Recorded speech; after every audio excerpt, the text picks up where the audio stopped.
Ngizothanda ukuthi nginibingelele emakhaya. Ngiyathemba ukuthi wonke umuntu right nathi esuzima live si right. Ngiyathemba ukuthi nwabone yahlela uma picture Nosipho la beletha khona umntwana wakhe uMuzi. Njengoba bengishilo izolo ukuthi uNosipho ngempela uzobeletha umntwana wakhe and then kuzohamba isikhathi kwenzeke ikandalo njengoba kade ngikhulumile uhambe uyochecka ivideo engikhiphile izolo lapho ngikhuluma khona ngoNosipho nangomondli nangopastor Gwala. Yesiye bafethu ngazo lapha na i3 kaMarch Uzalo kuzobeqala khona season 9.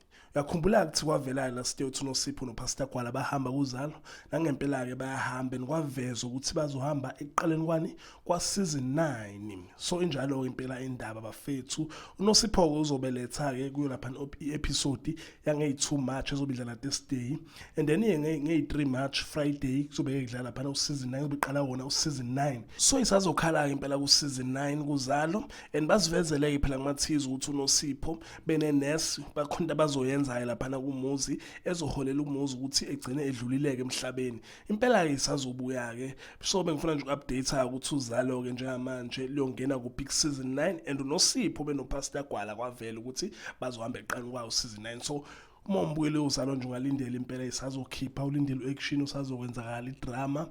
So bengifuna nje ukuupdate ngazo lezi ndaba mbuyele ungakhohlwa ukuthi ulike ngithi nje danke ngiyabonga.